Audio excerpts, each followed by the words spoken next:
প্রথম দেখাতেই মনে হবে এটা বুঝি কোনো পাহাড়ি অঞ্চল। কেউ ভাববে সাজেক, আবার কেউ ভাববে বান্দরবন, আবার কারোর চোখে যেন এটা অচেনা গভীর একটি জঙ্গল। ভিডিওটিতে যতই সামনের দিকে যাবেন ততই চমকে যাবেন। ভেতরে ঢুকেই দেখা মিলবে নানা রকম গাছপালা, ভয়ঙ্কর আঁকাবাঁকা রাস্তা, বড় বড় গর্ত, চারপাশে যেন ভয়ানক জঙ্গল, আর মাঝে মধ্যে আবার মানুষের খড়ি কুড়ানোর দৃশ্য। সব মিলিয়ে একদম রহস্যময় পরিবেশ। এখানে একটা সাইকেল দাঁড়ায় আছে, একটা সাইকেল পড়ে আছে। কি রে, ঘটনা কি? অ্যাক্সিডেন্ট করছো না, ও ঘুরতে আসছো একাই? কি বেত ফল কেমন দেখা যায় দেখি? এটা কি বেত ফল? এই যে এটা হলো বেত ফল, দেখছেন? বেত ফল যদি আপনারা কোনদিন না দেখে থাকেন তাহলে আপনারা দেখতে পারেন। আর আমি একেবারে ঠিক বেতের যে গাছগুলো আছে সেই গাছের মধ্যে আসছে। কিন্তু এগুলোকে খাওয়া যায়? বেত ফল খাওয়া যায় তাই নাকি? এ দেখেন, যে বেত ফল নিয়ে যায়। আচ্ছা, ওরা আমাদেরকে এই বেত ফল দিছে, ধন্যবাদ তোমাদের। আরো কি ওগুলা সব বেত গাছ না? তোমরা ঘুরতে আসছো? ওই যে পাততেছে বেত ফল। হ্যাঁ, উপরে মনে হয়। আচ্ছা, দেখি আমরা একটু ভিতরে যাই, দেখি আর কি কি আছে এখানে। তবে রাস্তাগুলা কিন্তু খুব ভয়ানক। সন্ধ্যার পরে হচ্ছে যে মনে হয় সন্ধ্যার পরে ঢুকলে কেউ ভয় পাবে এরকম কিছু। আমার কাছে মনে হয় শিয়ালও আছে। বেটি কোন পাশে ঢুকবো এখন বলো? সবচেয়ে বেশি কোন দিকে আছে? এদিকে।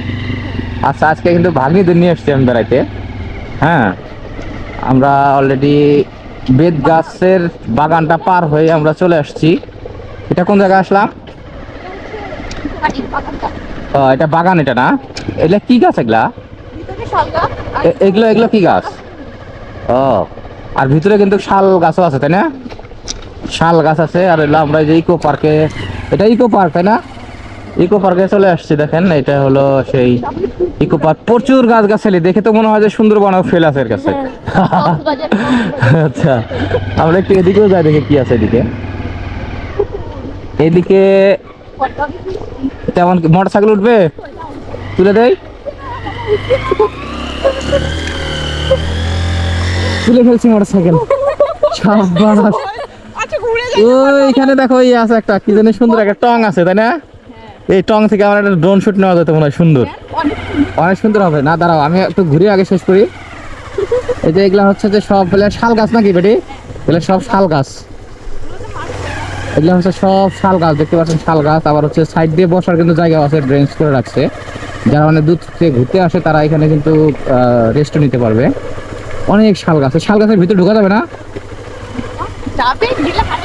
হারা যাবো না, দেখে ঢুকে আসি।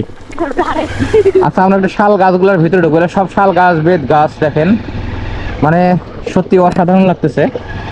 আমি কোনদিন আসি নাই, তবে এর ভিতরে ঢুকলে কিন্তু হারিয়ে যাওয়ার সম্ভাবনাটা অনেক বেশি। এখন বাবা কোন দিক যাবো? আল্লাহ, দেখি আমরা কিন্তু অলরেডি ঢুকে গেছি একেবারে শাল বাগানের ভিতরে। শাল বাগানের ভিতরে ঢুকছি। এই শাল বাগানের ভিতরে বাচ্চা কাচ্চাও দেখা যায়, দেখি আবার তিসার মতো একদম দেখা যাচ্ছে। এখানে মনে হয় খড়ি খুঁজতেছে তাই না? তোমরা কি পাতা নিতেছ? বাপরে বাপ, অনেক বড় বাগান তাই না? তো যেদিকে চোখ যায় শুধু বাগান আর বাগান, সাথে আবার ভয়ও আছে। যদি একবার শিয়াল ধরে আমাদের, হ্যাঁ, তাহলে কিন্তু এখান থেকে বের হওয়া মুশকিল হয়ে যাবো। আগে 3 জনে ধরে খাওয়া ফেলাইবো। যাই হোক, আমরা ওদিকে না ঢুকলে সারাদিনেও মনে হয় যেটা শেষ করতে পারবো কিনা সন্দেহ আছে। আর যদি একবার হারিয়ে যায় এই বাগান থেকে আর বের হওয়া সম্ভব না। এত বড় একটি শাল বাগান। আর এটা রংপুর জেলার মিঠাপুকুর উপজেলার কোন জায়গায় অবস্থিত আমি আজকে এই ভিডিওর লাস্টে বলে দেবো অবশ্যই। তার সাথে আমরা আজকে এই বাগান দেখবো, পাশাপাশি বাগানের উপর থেকে মানে আমরা একটু ড্রোন শুট দিয়ে মাধ্যমেও দেখবো আজকে এটা আসলে এই পার্কটা কোথায় অবস্থিত এবং উপর থেকে এই পার্কটা কেমন দেখা যায় সেই দৃশ্যগুলো আপনাদের আজকে দেখাবো। তার আগে আমরা একটু ঘুরে আপনাদের এই বাগানটা একটু দেখাই আগে। তাহলে হয়তো বা আপনাদের কাছে ভালো লাগতে পারে। আশা করা যায় যে ফ্যামিলি পরিজন এবং পিকনিক স্পটের জন্য কিন্তু আপনারা এই বাগানটা সিলেক্ট করতে পারেন। দেখেন প্রচুর, এখানে কিন্তু আপনারা পিকনিকের জন্য আসতে পারবেন। ভালো লাগতেছে। অবশ্য আসে অনেক জায়গা থেকে পিকনিকে আসে। পাশে একটা ইয়া দেখলাম, ওখানে পিকনিক করার জন্য যাদের স্পট থাকে সেই স্পটগুলো আমি দেখলাম ওখানে। তার মানে ওরা এখানে পিকনিক অনেকে আসে বিভিন্ন প্রতিষ্ঠান থেকে। দেখেন রাস্তাঘাটগুলো কিন্তু ব্যাপক ভয়াবহ রাস্তা। দুর্বল ড্রাইভার আসা কিন্তু আমাদের মতো মোটরসাইকেল চালায়েন না, হ্যাঁ, তাহলে কিন্তু অবস্থা খারাপ, বিপদের সংঘটনা বেশি থাকতে পারে। বন আর বন আর গাছ আর গাছ, শাল গাছ, বেত গাছ, প্রচুর পরিমাণে গাছ আছে। আর মাঝে মধ্যে যেরকম করে বসার স্পেসে তুলে দেওয়া আছে। আমরা একটু এই পাশে ঢুকবো।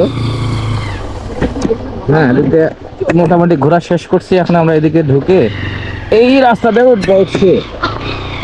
হ্যাঁ, এখন আমরা ড্রোন শুট দিব।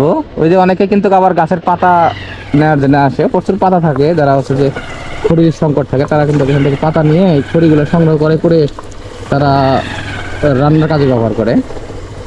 যাই হোক, মোটামুটি অনেকটাই ঘুরলাম, তাই না? ঘোরার শেষটা মোটামুটি শেষ, তবে অনেক ভালো লাগছে।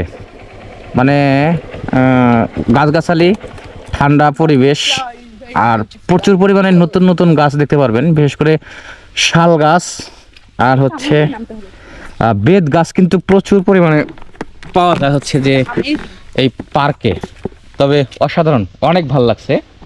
আপনারা চাইলে পিকনিক অথবা ঘোরার জন্য স্কুল থেকে বিভিন্ন জায়গা থেকে যারা ঘুরতে আসেন, চাইলে আপনারা এই জায়গাটা সিলেক্ট করতে পারেন।